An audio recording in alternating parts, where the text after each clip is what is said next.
Rachel. It's really bright up here. How did you write that? That's a kind question.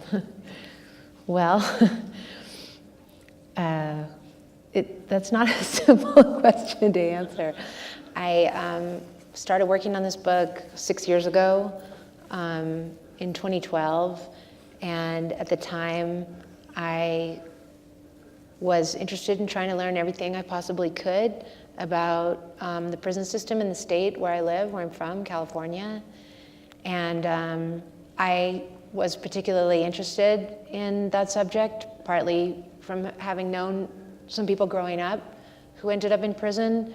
And also I live right near downtown Los Angeles, like half a mile from this massive criminal court complex. And I just wanted to think about these basic structures of our society, the fact that court is it's a place of, it's supposed to be theatrical in a way, like any person, any citizen can walk into a courthouse and watch trial proceedings, but once people are convicted, they are remanded, is the word they always use, to state prison. And most of the people who are convicted of very serious crimes in California come from the metropolitan area of Los Angeles and the surrounding counties. They're urban, people come from cities. And then they are transported way up the Central Valley, 6-8 hours north, even 12 hours north, which is where Pelican Bay is on the Oregon border. And you never see those people again. And so there's this visible and invisible. And I wanted to sort of think into the space that's been rendered invisible to many people whose lives are not really directly touched by prison. And it was just a long journey, writing a book about all the thoughts that I had about that world and what I saw. Yeah, I think it's amazing. I mean, as I sat there, I've read this book, I've read it twice, but as I sat there, my palms became sweaty, my forehead became sweaty. I want to talk to you. There are certain books, for me, it began with Nathaniel West's Lonely Hearts, that are about ecstatic ugliness, in the same way that some books are about ecstatic beauty. And I think of other books in this category, fascinatingly, particularly by women. Joan Didion's Play It As It Lays, right, her first novel. Mary Gateskill, Almost Anything. Yeah. What is it that you think has created? Because once upon a time, a woman's book was thought of as being a sentimental novel for people to have fantasies about.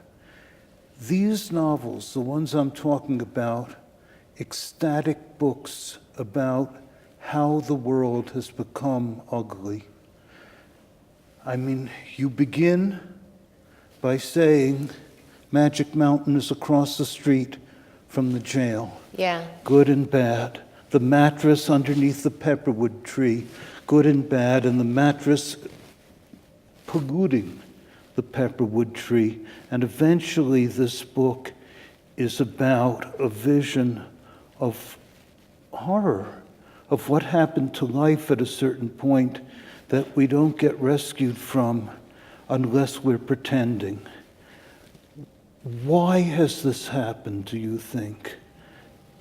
Because I think it's, it's what happened after magic realism, after the pretense that life could be beautiful, that very old men could wear enormous wings. We had to recover from the poetry of magic realism and start to face life as it is. Well, I don't know. I mean, I'm sure you have a lot of interesting theories about that. There are many things to respond to in what you said. First, starting with, I love Nathaniel West, and I love this very slim novel, Miss Lonely Hearts, which I believe Harold Bloom says is the best thing since Revelation. And part of what's great about it is what I think of as a kind of vicious mood. It's a kind of louche book that's written in a sort of foul mood, but really wrestles with morality, actually. It's a book about morality. And as far as I understand, it takes place in the time of the Depression, and it's about a kind of immiseration of the main character, Miss Lonely Hearts, who writes a column, and his editor, Shrike, who's a sort of stand-in for a satanic force. And it's a very, very funny book, and it had a big impact on me because I think that I regarded it when I first read it as maybe like real American fiction.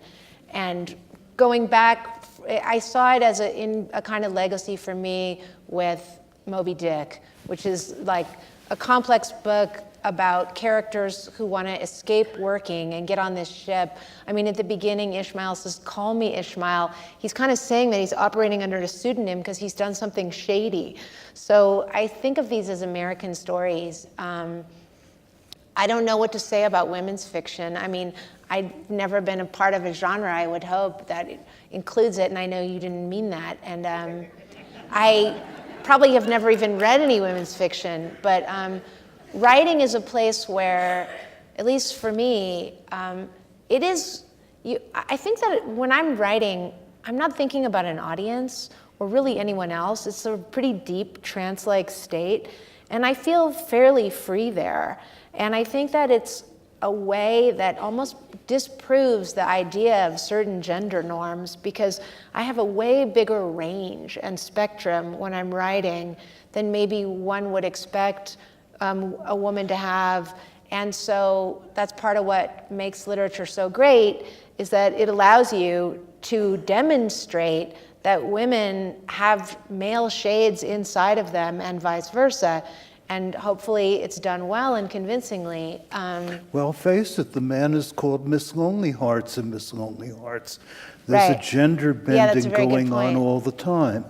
But I'm thinking in particular of what happened when Joan Didion came along. I once said to her, everyone went to read this book because it was a book about Hollywood and then got angry because it wasn't a pretty book, because it was an ugly book. It was about suicide and about nothing mattering.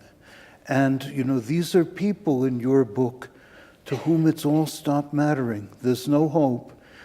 After 36 years, I guess it is, she's going to get her first appointment with someone who might set her free to start to serve her second life sentence. How do we live in that world? Right. Meanwhile, Joan Didion's problem is that the hotel towel gave her a rash. No, but she's a great writer and a great stylist. They're just different problems, you know. But I think I'm in a certain way like a more hopeful writer than she would seem to be, based on what happens at the end of Play It As It Lays, which is a really devastating book. And a very cynical book in a way, but not in a bad way necessarily. I mean, I started out with a set of stories that are very tough stories, and they seem to me like, I mean, they came from, as I said, reflecting on things that I saw and people that I got to know, and I have very close relationships with a handful of people serving life sentences at this very large women's prison in California, in Chowchilla. It's actually the largest women's prison in the world, but you know, America is the biggest everything when it comes to incarceration, so it doesn't really say that much. There's not much stiff competition, but there's 4,000 women there. And talking to people about how they cope with sentences like life without possibility of parole, I just wanted to force myself to think into that and what it could mean. And I hope in a way that the book transcends the darkness of that dead end and becomes a kind of meditation in a way on what is more meaningful even than the unit of one life, which is the segment they use to punish you is your life, which is quite strange and interesting when you think about no one knows how long their life is going to be. But that's your punishment, whatever length it is. May I have your permission to read the last paragraph? Well, I don't know. I mean, will it give something away? I don't think so. Okay. I honestly don't think so. It will reveal what you mean when you say that this is a hopeful book. All right. Because when I read it, I thought, wow. But you can't skip to the end if you do read it. You will read it, and if you skip to the end, say, I'm sorry.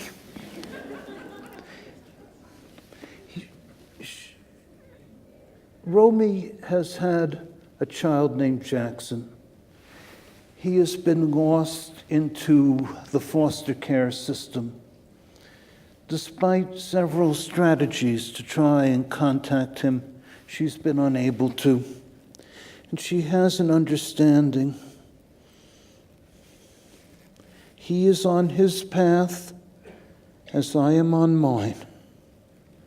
The world has gone on for a long, long time. I gave him life. It is quite a lot to give. It is the opposite of nothing. And the opposite of nothing is not something. It is everything.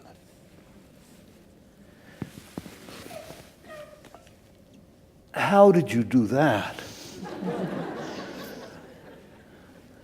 I don't know. I mean, Was that the end of the trance?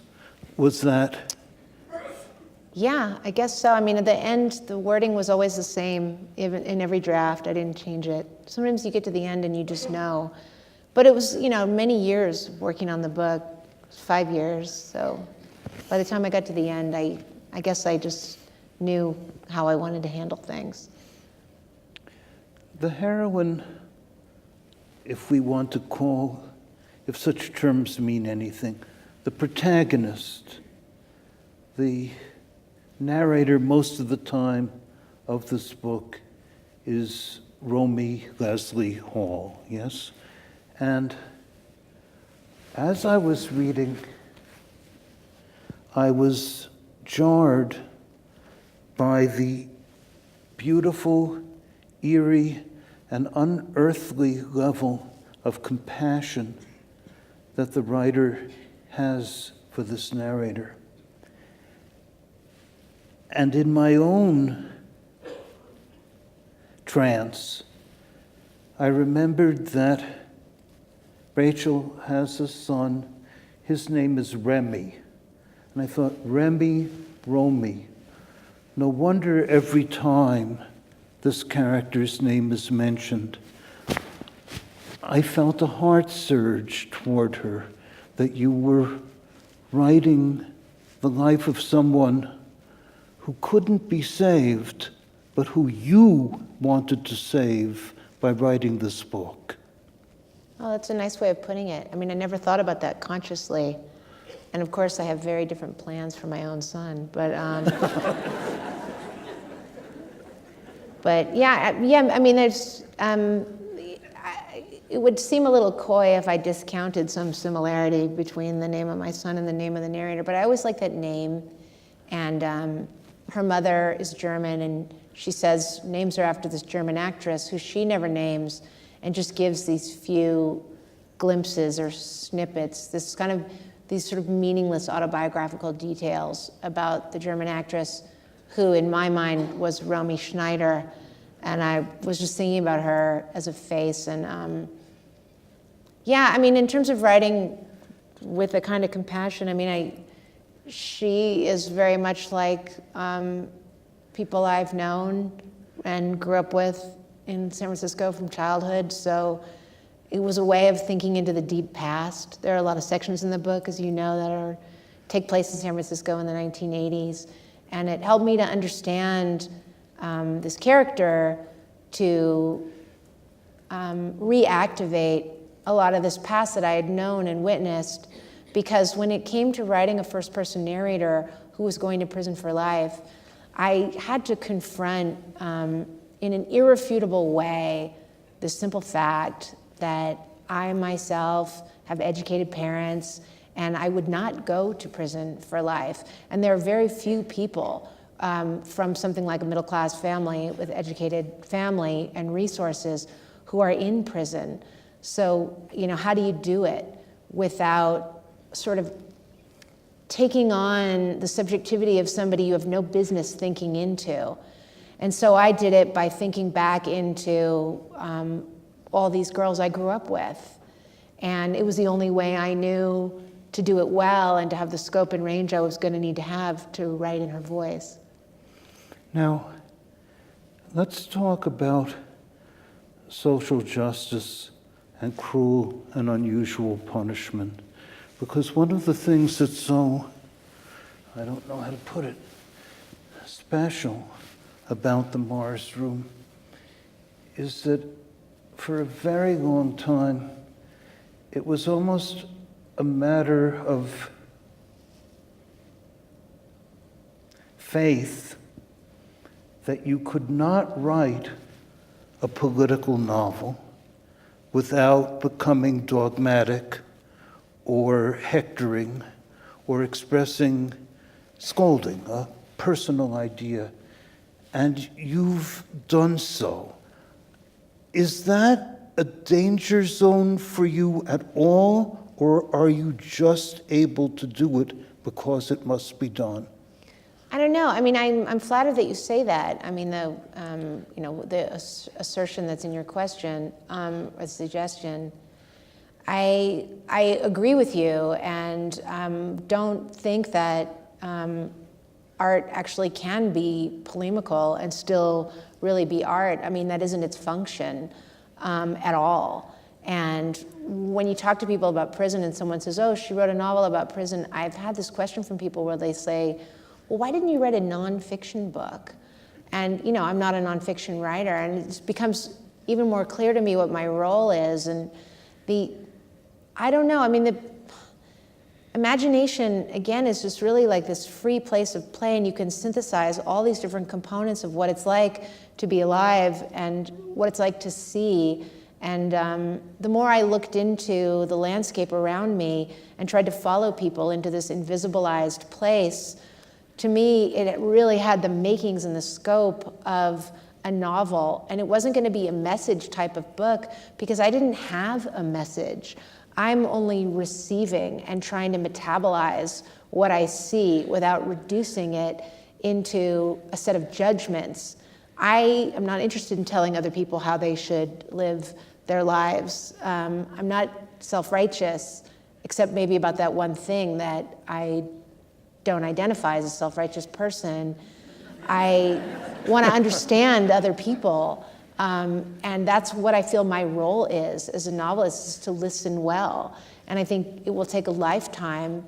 It's really hard to learn how to listen. Wanting to be a good listener is actually not enough of an incentive to become one. And so, so I don't have a message, but I think it's inevitable if you listen well that a reader then can think maybe in their own way about what you've presented to them and come to their own conclusions, whether they be moral or political or philosophical or anything else. If I tell you... Oh, thanks. If I tell you that I think that you're writing about hell, would you disagree? No, not necessarily. I mean, it's... like I said that I began this project like 6 years ago, and I really had to think about, there's a type of violence, I don't want to stigmatize violence because it's overwhelmingly poor people who are convicted of acts of extreme physical violence. And it can't be the case that poor people are more inclined to violence. It's just the way our society is structured. People are exposed to more trauma and more violence in their own childhood, and they aren't raised to think that their bodies are worth very much. But the result for me in my experience was that I was exposed to a lot of people who'd done a lot of really terrible things, like that I wasn't accustomed to hearing about. And I had to think on a much broader scale of what violence is. Is it not providing clean drinking water or decent housing or reasonable schools or safe streets, et cetera? But thinking into that forced me to look for forms of succor, if you will.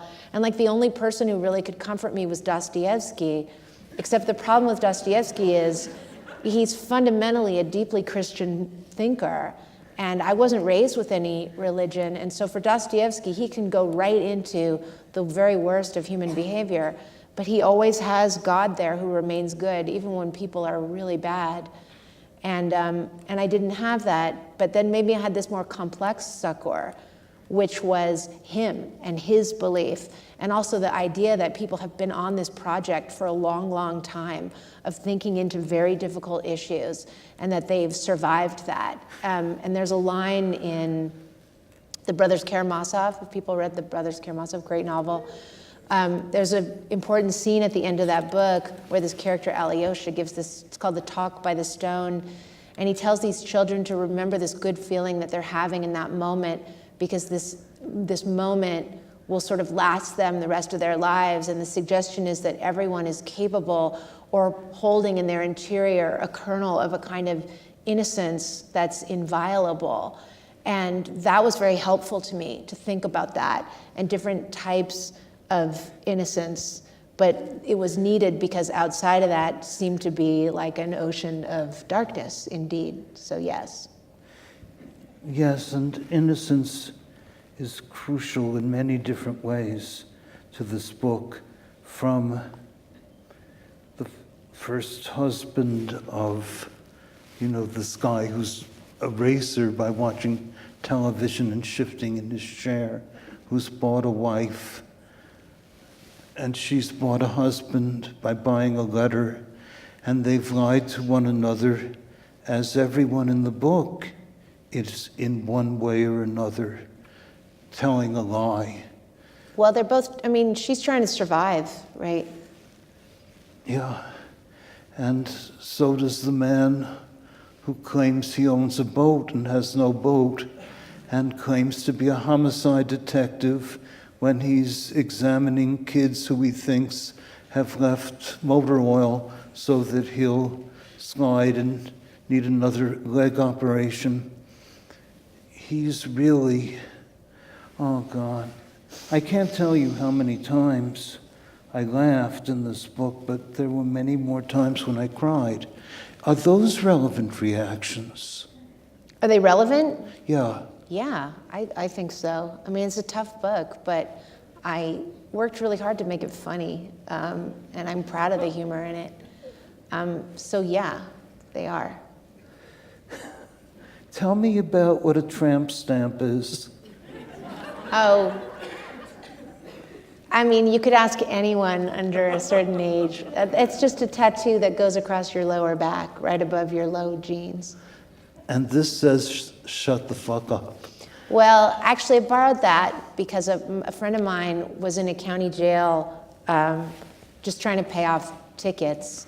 She couldn't pay some tickets, like I think her car was impounded or something, and so she served time in county jail instead. And I think of her as a very tough woman, but she said she cried uncontrollably the first 3 days that she was in county jail, that it's just this was a suffocating feeling that overtook her. And that actually happened to her, that her cellmate like roughly woke her up, or shook her out of her crying jag and turned around and had that tattoo. So I had to put it in the book. It's a pretty badass tattoo in a way. Well, I don't know. I've been reading Leslie Jamison's book about recovery, and she reveals that the 84% of the people in jail for drug dealing are black, but in fact, in life, that's a disproportionate percentage, that the majority of drug dealers are and have been for the last 20 years white. Well, that's true, but when it comes to prison, this is a very contested issue about which I have certain opinions, but doesn't get spoken of that much. But actually, the overwhelming majority of people serving sentences in the state prison system in California are not there for drug convictions. 99.0% of people in the state prison system are there for what California considers, quote unquote, this is not my language, serious violent felonies. And one of the reasons that I like to talk about that issue is that you can let out every low-level drug offender and you will do nothing to reduce the prison population in America. There are drug offenders in federal prisons, but in our state, I mean, in most states, the state prisons are a much larger population of prisoners than the federal prisons. And in order to really think into the problem that we face, pretty much intractable, is that we need to find a way to recognize and find solutions for people that are guilty of tough and violent crimes, and maybe revise our ideas about what guilt is. And I stand with and for guilty people because that's mostly who I met in prison, and statistically that's who fills the prisons in California, not drug addicts. That's very interesting. I did not know that at all. Yeah, most people don't know that. When you say you stand for and with guilty people, what do you mean? Well, it took me like the journey of writing an entire novel maybe to synthesize what it is I mean by standing with, thinking into their lives such as they are, not judging them by my own subjective ethics, which in a way have been gifted to me by the circumstances of my life, not expecting people to have my same values, to think about life the way that I do, to have responded in a situation the way that I might have. They are not me, and their lives have not been mine. And so I have tried my best to think into their lives, which is not excusing them for their crimes, but every person, I mean, lives really are individual in a way, but the law is supposed to treat everybody equally. And we have a problem with that because those at the very bottom of the society end up committing the most crimes. So I wanted just to think into this set of problems without judging people on an individual basis. So writing this book has changed your life. I would say that it has, although I was headed in a certain direction already.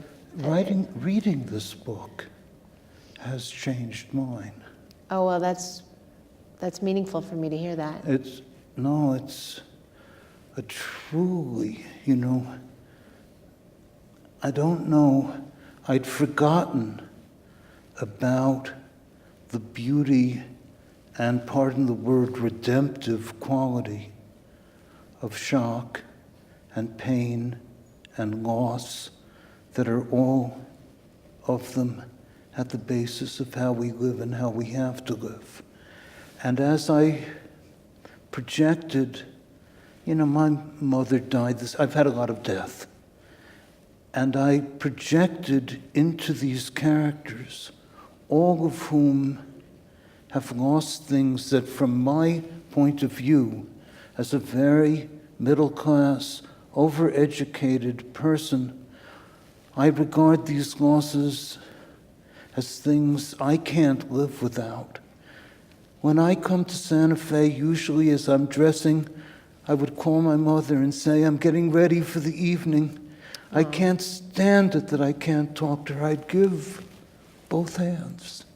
And as I was reading the book, yes, it is a Dostoevskian condition that you're describing, but one that's not redeemed by Christian value. It's redeemed by the way, very gradually, a very small number of people in this book become friends and come to care about each other. And it's deeply moving to me. Thank you very much. Thanks, Michael.